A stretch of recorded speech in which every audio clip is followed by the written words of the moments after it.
Hi, everybody. I'm Sergeant First Class Christy Klenke. I'm presenting to you on behalf of the United States Army Band Pershing Zone.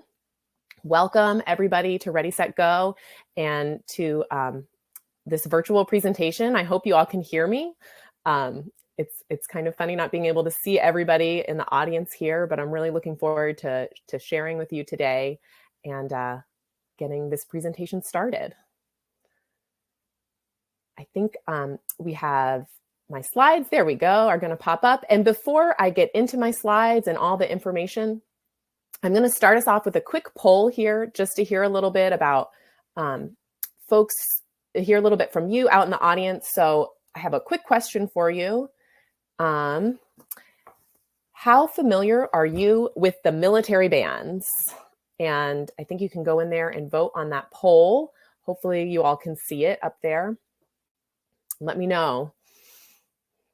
Didn't know the military. So we have one vote for didn't know we had a band. So I have a lot of information to share with you. All right, some people very familiar. This is great. We've got the whole spectrum here. I'll just give a few more seconds for folks to reply. Love it. We had some in every category.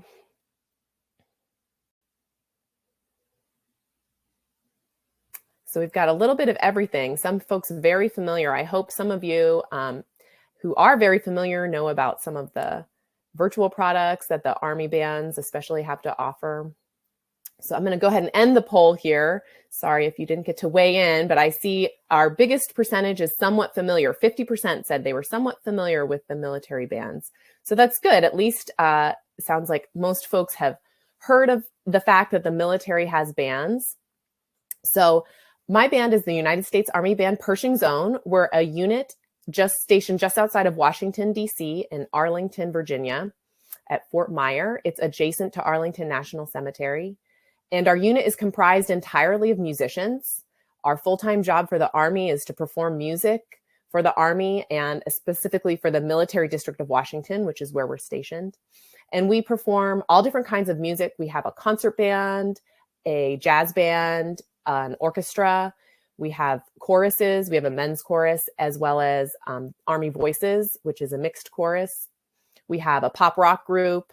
So we really cover all the different types of music that folks would want to hear. And we perform all throughout the Capitol at some prestigious venues like the White House and the Pentagon and Arlington National Cemetery. Our ceremonial band performs for the funerals that take place in Arlington National Cemetery. And that's actually what I do for my job. So the Army really does value music and what it brings to the public and how it connects the military to the public, and also how it can foster relationships within the military and in their ceremonies. It's a very important aspect of it. So actually, a lot of people don't know the military is one of the biggest employers of musicians in the United States. There's also bands for every other service. The Air Force Band, my husband's actually a member of the Air Force Band. There is a Navy band and a Marine band, all stationed in DC. And then there's smaller bands throughout the country. And they're all there with people whose full-time job in the military is to perform music and provide music for military functions. So if you didn't know anything about it, check out the military bands, especially the Army Band Pershing's Own. We have a lot of great content on our website, and that contact information you'll see at the end.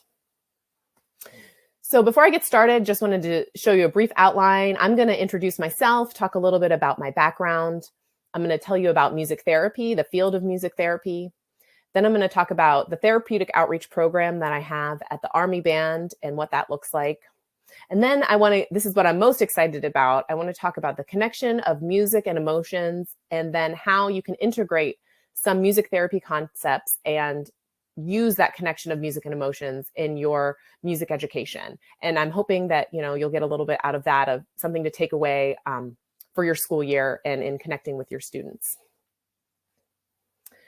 I don't want to spend too much time talking about myself, but I have sort of a unique background where I have like a music therapy background and a performing background, and I'm in the military. So I just wanted to tell you a little bit about how I got to where I am. I'm going to try and change my thumbnail there. That's a little better.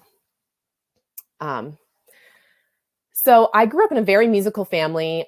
Both of my parents studied music education. They actually met in college studying music education. And my dad was an elementary band director in Pennsylvania for 30 years. He did his whole career teaching elementary band, starting off students in the elementary program. So I have great respect for what you all do as music educators. I know it's such a challenging and rewarding and important job. And I grew up, watching my dad teach.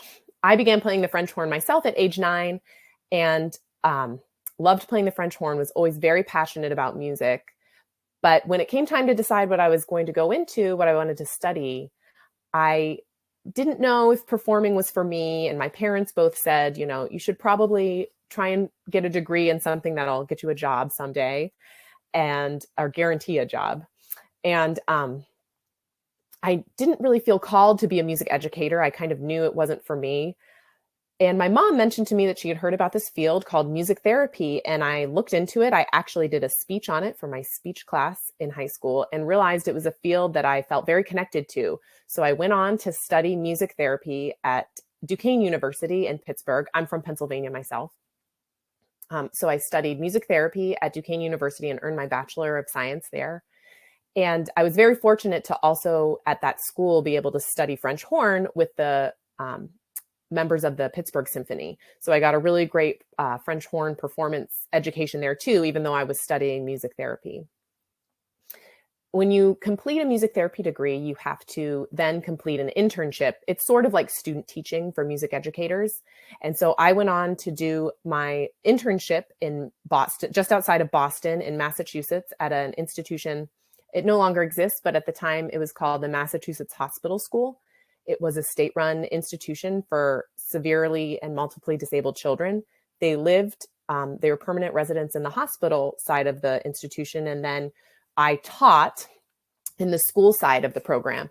And the music program there was run by music therapists. So that's where I did my internship and really got my feet wet as a music therapist. And after that, I took my board certification to become a board certified music therapist. But at that point, I was really passionate about playing the French horn, and I decided to pursue horn performance. And I went on to start a master's degree at Yale University and did a year there.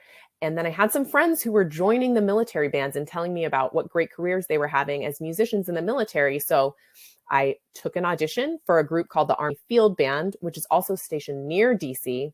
Has a somewhat different mission. It's similar to the Army Band Pershing Zone, but their mission is to tour the country 100 days a year. They're the touring band for the Army, and they go out and play concerts that are free to the public. So if you ever hear the field band in your area, go check them out. They're an amazing group. And I won a job there and left Yale after 1 year and joined the Army. Went to basic training. We all in the Army bands do basic training, and we're soldiers full time. That's our career. But our job is to play music. So I toured for about 5 years with the Army Field Band. And then I loved it there, but I realized I wanted to get off the road and was fortunate an opening came up in the Army Band. These special bands in DC have auditions just like an orchestra does, where you audition for a particular spot. So I took an audition at the Army Band and won a job in the ceremonial band. And I've been there 7 years. So I've been in the Army 12 years total. And the picture you see here is actually of the band is the ceremonial band, the band that I'm a part of. And like I said, our primary job is actually playing for the funerals that take place in Arlington Cemetery. We do that every day, and it's a really meaningful mission. It sounds depressing, but it's actually really beautiful and very meaningful to be a part of that every day. And we also play a lot of jobs for foreign dignitaries. When they come visit our country, we play a lot of national anthems at the Pentagon, at the White House, and at the Tomb of the Unknown Soldier. That's another big part of our job, as well as other ceremonial functions for the Army. And then when I joined the Army Band and was off the road, that's actually the first time I got a job as a music therapist and was able to contract as a civilian for a company in Virginia and worked as their Maryland music therapist. And that's sort of my background in music therapy. I finally got to use that a little bit. And I've also been able to use it at Pershing Zone. I'll talk about that a little later, using my music therapy background in the Army. But now I want to get into what music therapy actually is. I probably talked way too much about myself. I'm sorry, I apologize. But I'm going to throw up another poll here really quickly. If I can, let's see, here we go. Hopefully I can start this one. So I want to know, what do you know about music therapy? I just want to get an idea of what folks know. Do you know everything? Do you know a little bit? Have you just heard of it, but don't know anything really? Or you've never even heard of it, didn't know it was a field?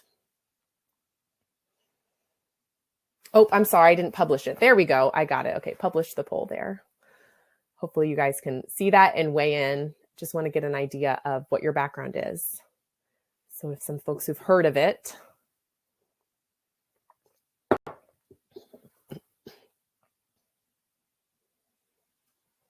Some folks know a little bit about it.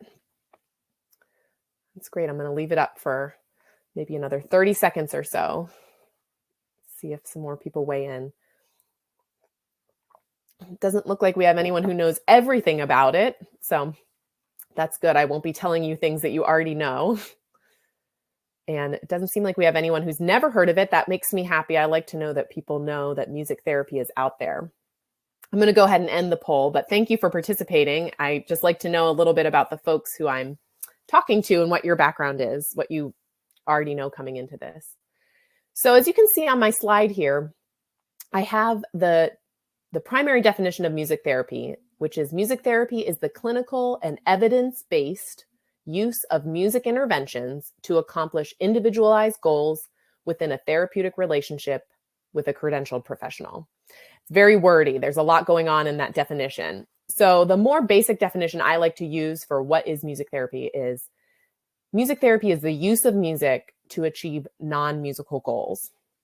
So think about it, when you're a music educator, your goal is you're using music and you're trying to teach someone to be proficient at their instrument. And the goal is to learn an instrument and sound as good as possible on it. And when you're a performer, your goal is to, again, sound as good as possible, make the most beautiful music. The performance is kind of the goal there. But in music therapy, you're using music. You might be playing music or having your clients play music, but your goal is something non-musical. So for example, you could be using singing and singing with your clients, but the goal isn't to sound beautiful using your voice. The goal is to maybe hit some speech goals and help this person work on their speech. Or you might be using drumming, but again, you're not drumming to sound amazing on the drums.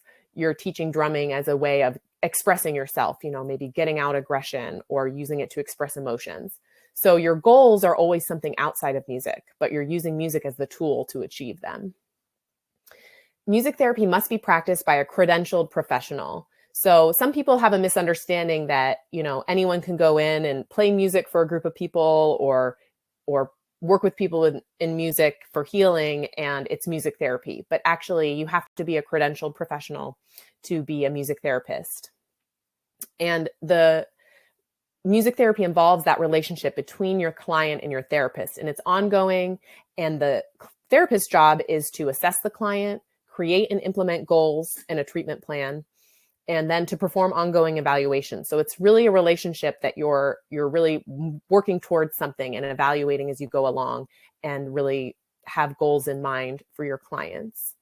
And in the US, there is a governing body, the American Music Therapy Association, which governs music therapists.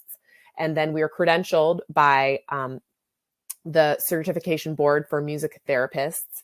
And also now a more recent movement is states are beginning to recognize music therapists as licensed professionals. So we're beginning to be licensed in our states, which gives us a lot more legitimacy as a profession. Music therapy is used with a wide variety of populations, as you can see on this list: children, adolescents, adults, and the elderly, the whole spectrum of ages, and those with needs in mental health, developmental and learning disabilities, Alzheimer's or other age-related conditions, substance abuse problems, brain injuries, physical disabilities, chronic pain, those experiencing grief or who have experienced trauma. These are some of the populations, and this is by no means a comprehensive list, but those are some of the more common populations that music therapists might find themselves working with. And you can see the settings there. I won't read them all, but we kind of work in a wide variety of settings. You can find music therapists really working anywhere that you might find people who have needs that can be met by music. And then your goal areas, again, they're not musical. They're goal areas that can be in any of those areas that might be necessary or needed by these populations. So it's really a wide variety of places that you can find music therapists. I myself have worked primarily with children with disabilities. That's been really where I've done my most work, but also I have worked with service members, and we do have music therapists who work full-time, not members of the Army, but there is a program that works with military members that employs music therapists. So the Army and the military is beginning to recognize the need for creative arts in healing their wounded warriors. So music therapy interventions, that's what we talk about when we think of what are you using as a music therapist to address the goals of your client. And as you can see there, we use all different kinds of interventions. Music improvisation, that can mean you as the therapist are improvising, or that can mean your client is improvising with you on an instrument. Receptive music listening, which can be just listening to music, either that's performed live or recorded. And again, usually you're not just listening to it, but you have some other strategies that are going on with your receptive listening to try and reach some goal areas. Music performing, you can be teaching your clients to perform on an instrument as a means of achieving some physical goals or cognitive goals or emotional goals. Those can all be met by performing on instruments. And sometimes you are working with a group of clients to put on a performance, and even the act of performing can be something that can meet social or emotional goals for your clients. Songwriting and lyric analysis are commonly used. Music and imagery, that's a very specialized field of music therapy where you can be trained in guided music imagery.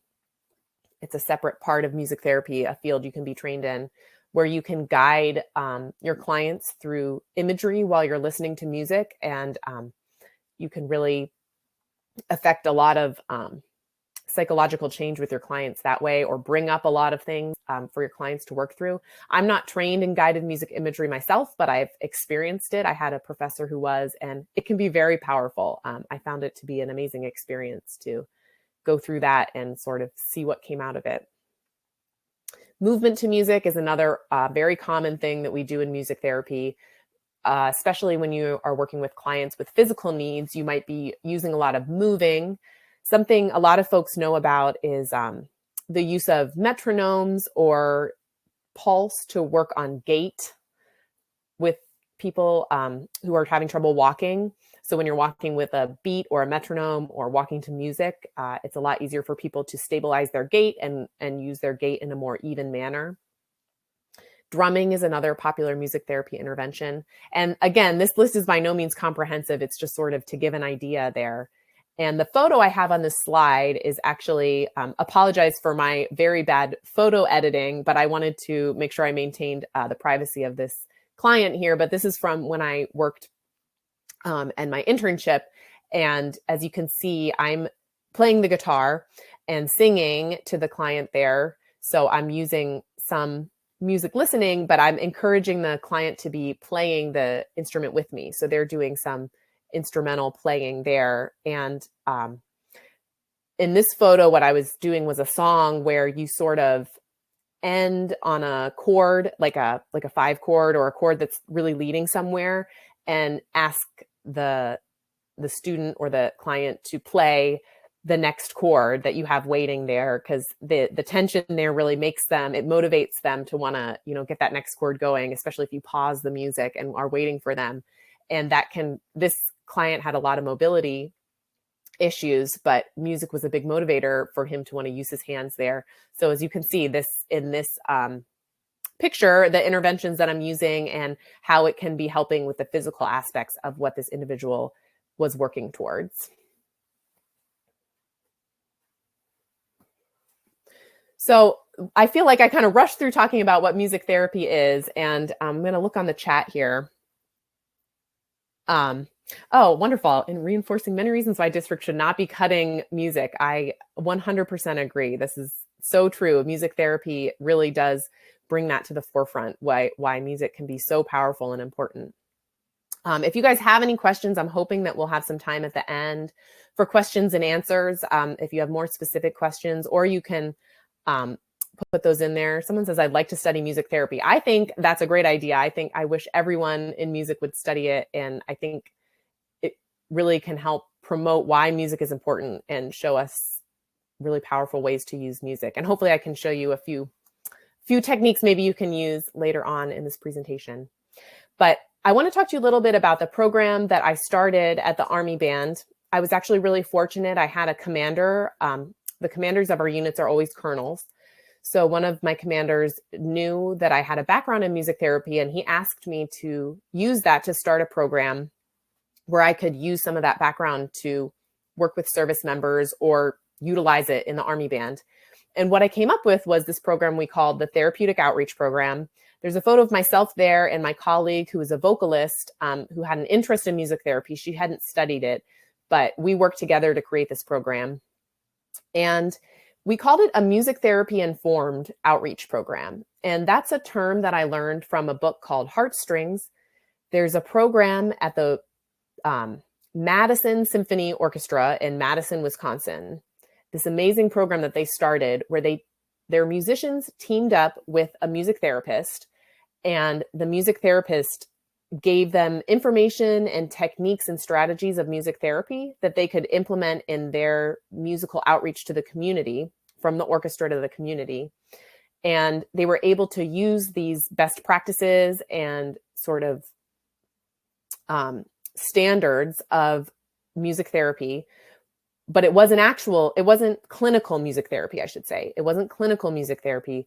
So they called it a music therapy informed outreach.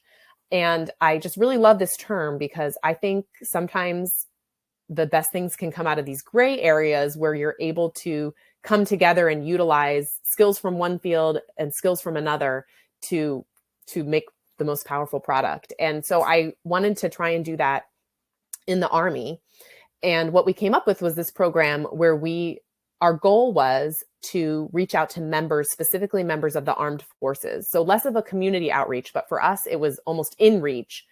We as members of the band, we perform so much for the public and for high-ranking members of the military, but oftentimes we don't get to work with other service members. And so this is a way to really connect with other service members and make relationships with them, and also share the healing power of music, share how powerful music can be with them.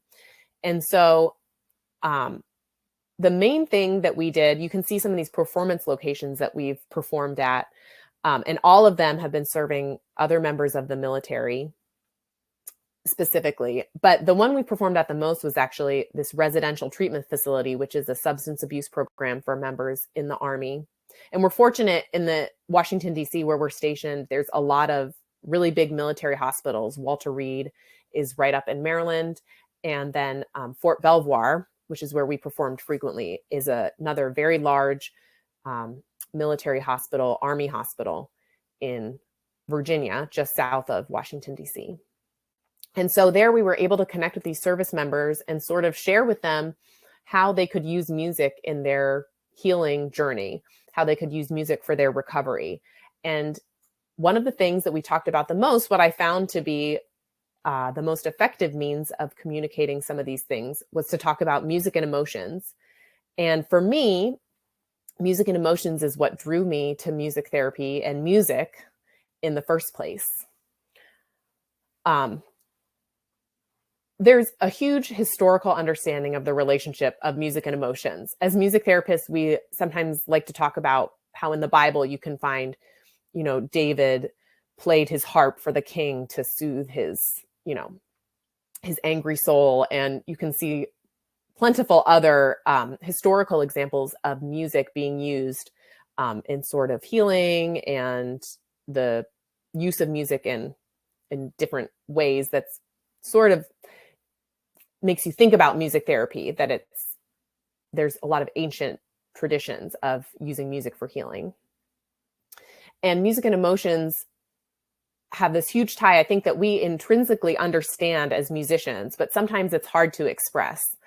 And for me, growing up, I loved music because of the way it made me feel. I always was fascinated by how I could hear happiness or sadness in the music that I was listening to. And then when I heard about the field of music therapy, it just made so much sense to me because music had such a power over me, whether I was listening to it or performing it. And it just made sense that it could affect this change, this affect the wellness of other people and be used for health and wellness and healing, and almost as like a medical treatment. And so many music therapy interventions rely on that connection of music and emotions. Not all of them. Some of them rely on the physicality of playing music, or, you know, what's going on with your voice or your body while you're playing. But I would say the basis of a lot of interventions and the basis of why music can be healing is that it is, there's so much emotion behind the music that we play. And as music therapy has grown and developed as a field, there's a growing body of scientific evidence that supports this connection, that kind of proves this connection of music and emotions. Some interesting studies have been done that have shown that music elicits a complex and a much bigger response than what people would think. Sometimes people think, major music makes you feel happy, music in a major key, and music in a minor key makes you feel sad. But it's actually a lot more complex than that. We get a lot of emotions that range from, nostalgia or, poignancy, or, not just happiness and sadness, but lots of gradations in between them.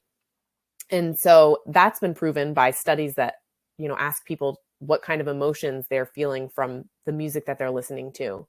But then even more interesting, they've actually done some studies where they actually look at the brain while people are listening to music or performing music. And there's actually evidence that shows it's not just a feeling that you get. It's not like just this emotional feeling, but that your brain is actually triggering the same emotional responses that you would have if you were, going through an event that would trigger those emotions. So music really is impacting the brain. It really does create illicit responses in your body. It actually does have a physical response that's going on in your body when you're listening to music. It's not just sort of happening in your thinking. Excuse me. And the emotional response that one has to music, it's very dependent on the individual.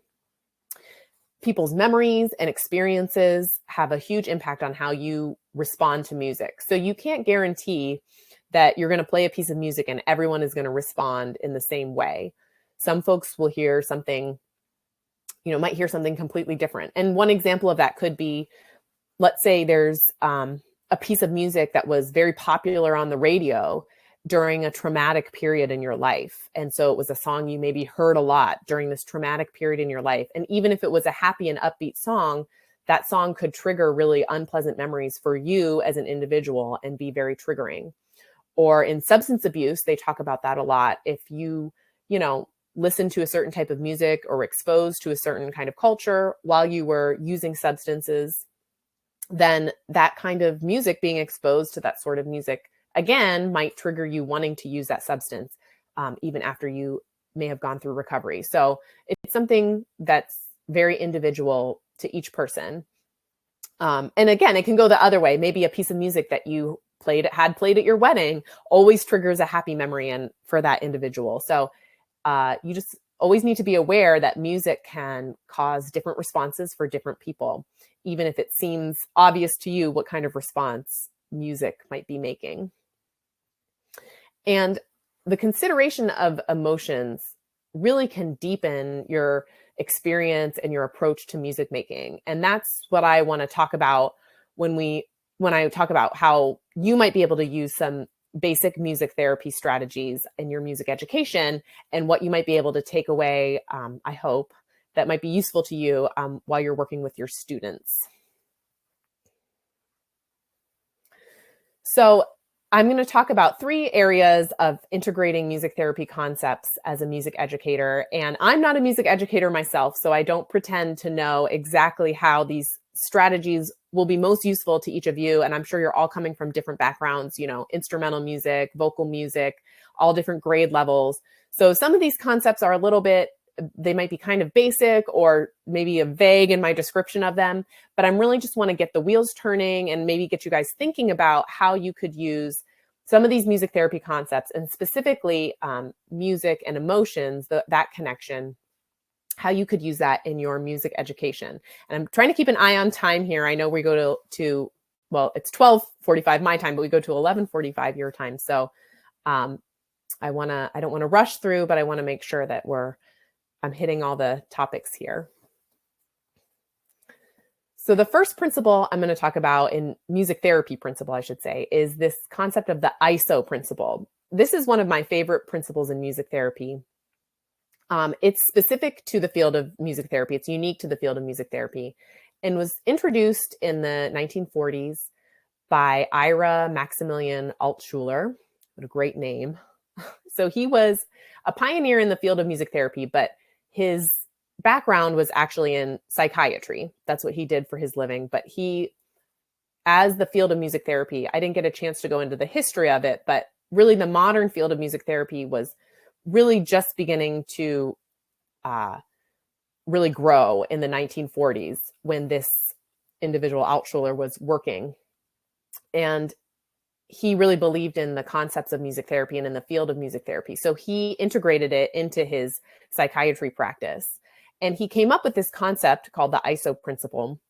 And a broader definition of it is basically just this idea of meeting your client where they are. But specifically, it talks about how when you're using music as an intervention, the music that you're using, it's best if you're trying to use music to influence someone's mood, to meet the client where they are, to match an individual's mood and gradually go from there. So an example would be, you might think, oh, you have a client who's depressed. So if you play happy music for them, then that might bring them out of their depression.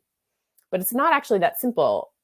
If you think about how you feel when you're in a really awful mood, if you're really upset, if someone plays like a really happy tune for you, you might actually find it annoying or grating, or to cause you to feel worse in some ways. Actually, what's more beneficial, what is proven to be more effective, is if someone's really sad, maybe playing a very sad piece of music for that person, because it may initially deepen their feelings, but actually what it gives them is a chance to work through their feelings through the music. So you start with a sad piece of music and then gradually move from there through music that might still have a tone of sorrow to it, but be a little bit more uplifting, and sort of make a gradual progression from that one emotion to the other. Or in the opposite way of thinking, if you're really amped up, like let's say it's the end of the day and you're, really excited and really, amped up. If you listen to something super amped up to get those feelings out, but then the next piece you play is maybe a slower tempo, a little bit calmer, kind of like working you down from that excited state that you're in to something a little bit more calm and placid, if that's what you're trying to go for, let's say at the end of the day when you're moving towards sleep or rest. So that's the basic idea of it, is meeting someone where they are with the music that you're playing, and then gradually changing the feel of the music to slowly shift or alter someone's mood. And that's actually more effective than trying to do this hard turn of mood or feeling during music. And this concept of the ISO principle is really well known in the field of music therapy, but it actually doesn't have as much research behind it. I think it's one of those concepts, when I hear about it and when I've used it, it obviously works. But as a lot of things in the field of music therapy, we work to try and find scientific backing behind the concepts that we use. So this is one that still needs some further research and methodology to prove it. But just in practice, it definitely is effective. And I think you can use it in your everyday lives, this idea of the ISO principle. Something that I like to do is have a playlist, a music journal, keep a music journal of pieces that you like or know or hear, and how do they make you feel? And if you have sort of this spectrum of emotions and then a spectrum of music that matches those emotions, then you can kind of use that for yourself or even for your students. And I'll talk about that a little bit more, but sort of use that ISO principle concept. So I wanted to introduce this first because some of the other things I'm going to talk about kind of relate to that. So emotional awareness is something that we talk about a lot in music therapy. And I wonder if it's something that you ever talk about with your students, because I think one of the things that makes music so powerful, what draws us to it, is this this emotional connection, like I was talking about before. And I think if you can integrate that into your music education, you can have an even more powerful connection with your students, and you can show them that music is something that's not just them in a practice room, honking away at an instrument to try and sound great, but it's something that they can get something more fulfilling out of. It actually can impact their well-being. And as you're working with your students, this can be integrated into just like in one-on-one lessons or in your larger rehearsals, but asking students to assign emotions to, or moods or stories to each piece of music that they play. And there's never a wrong answer to this. This is something that a professor of mine used to do a lot when I was in college. And it's actually hard, or I almost felt at that age embarrassed to sort of name an emotion or tell a story that went along with a piece of music. It wasn't something that came naturally to me. Even though I did have all this feeling about music, it was hard to articulate it. So I think if you can encourage your students to articulate it, it really gets them in touch with their emotions. It gets them thinking about that and gives them access to this place and this deeper connection of music. And like I said, there's never any wrong answer. And just having that thought in your mind that, what's the mood or what's the emotion or what's the story of this piece can really bring out a deeper connection in your music performing and playing. And then in the teaching side of it, you can also identify the technical aspects of a piece that might be causing that emotional response. So when I do my music therapy outreach, I like to talk about that. I like to play a piece of music and then have folks name the emotion or story that they want to tell behind it, and then explain to them what about this music made them feel that way. Was it the tempo? Was it fast or slow? Is that what made them feel that way? Or was it the key it was in, major or minor? Was it, the big intervals that were in the piece that gave them like a soaring emotion, or the fact that it was like little intervals that made them feel like tense or anxious, those kind of things. So you can actually get the technical aspects of music, teach that in there too, but also talking about how it impacts the way the music sounds and then how it makes you feel. And like I was talking about before, you can do this with your students or with yourself, but to make a spectrum of emotions and assign a piece to each emotion to sort of associate music with different emotions and kind of have a spectrum of each. And then just talking about how with your students about how they can use that concept of the ISO principle to influence their emotions. So, if you tell your students, when you're practicing at home, if you're feeling too amped up, maybe play something really fast and exciting and something that gives you that energetic feeling, and then try and get slower and slower from there to calm yourself down, or vice versa. But giving students that tool could be really helpful for them, and also really helpful for you as teachers to think about what kind of music you're drawn to at certain times of day, and to make a playlist that suits those to utilize it. I find for myself, I use this concept driving to work and driving home. On my way to work, I might, leaving my house, start very calm with my music, something that's relaxing to me. And as I get closer to work, I try and, bump it up. I'm listening to my funk tunes to try and get me in the mood to have energy at work. And then the opposite way, maybe going home, so that when I get home, I have a more calm feeling there.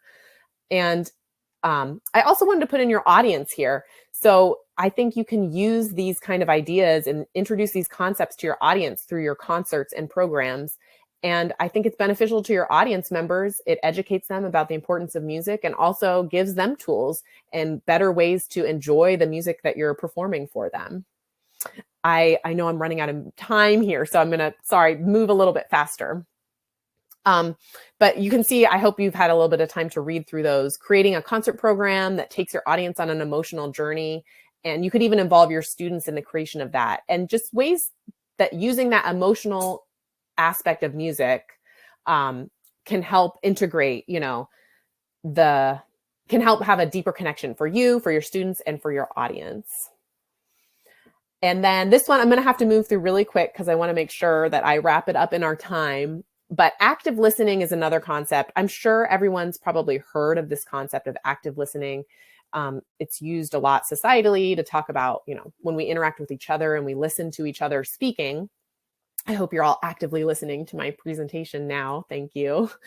But in terms of music, active listening, I like to define it by the opposite, which is passive music listening, which we do all the time. We hear music in elevators, in our cars, while we work out, in the stores, in the restaurants. Passive music listening happens all the time, and there's nothing wrong with it. But active music listening and really engaging in what you're hearing, identifying it, what's going on, that's something that we want to teach our students. And as music professionals, we all do that kind of instinctively as we've been taught. But I think if you actually really teach the concept of active listening to your students, it can help grow their musical skills. It can help benefit their musical skills, but then also the emotional awareness of that too requires some active listening and can make those connections of what about this music makes me feel this way, makes me have this reaction, and listening closely for what's going on. It also helps you tie together different pieces of music and finding the similarities and differences that cause those things between those. So I'm not going to go through every item on these lists, but really it's just about active listening, educating your students about it, and encouraging them to use that skill when they practice. And then, sending them out to think about where they're hearing music in their everyday lives, and engaging in receptive listening. I will just really quick tell the story. My dad, who was the elementary music educator, he listened to music every day actively the way you and I might watch TV. Like at the end of the day, he would always go home and listen to music. And that was sort of active listening was like a huge part of his everyday life. And it just gave him this deep connection to music that I think really motivated him for his whole career to keep doing what he was doing. I think when we actively engage in music, sometimes when it's our job, it's hard for us to do that. But reconnecting with music and listening to music without distractions, I think can really open up a lot of deeper ways to connect with music, and it can actually help your well-being and really grow your practice of music making, and then hopefully influence positively your music educating as well. So I'm sorry I had to rush through this section. I feel bad. 45 minutes always goes so quickly, but these are just my references that I used, where I got my content, some of the places I used that from. But I wanted to make sure I got this up here at the end before we ran out of time. Just some contact information. That's my email address up there. If you guys have any questions for me or want to hear more about the Army bands, music therapy, the connection of those two things, the connection of music and emotions, please reach out to me. That top email address is my military address, my professional email, but then also my personal email address there, which is actually easier for me to access. I check that one a little more easily. You can reach out to me at either of those places. I have the website, usarmyband.com. That's Pershing's own website. We have so much educational material out there. And I just really encourage you to go check out our website and see what you can find on there. A lot of things during the pandemic that we posted to help out music educators and to reach out to students. It's a big passion of ours at the Army Band. And so we also have just a lot of virtual content from the past year for your music listening pleasure. But anything you want to know about the Army bands, please feel free to check out our website. And we're also on, Twitter and Instagram and Facebook, all those things. You can find those connections on our website. And then finally, I put up the American Music Therapy Association, their website. That's really a good starting place to find good information about music therapy and to look there for more information about the field if you're just curious about that. It's a great starting place. So I wish we had time for questions and answers. I would really like to hear more from you and see if you had any questions or if I could clarify anything. I know I went fast through a lot of that material at the end there. I apologize, but I hope you got something out of this. Feel free to reach out to me if you do have questions that we couldn't get to here. But thank you all for attending and for being a part of it. And I look forward to hopefully hearing from some of you. Enjoy the conference and best of luck in your school years. Thank you.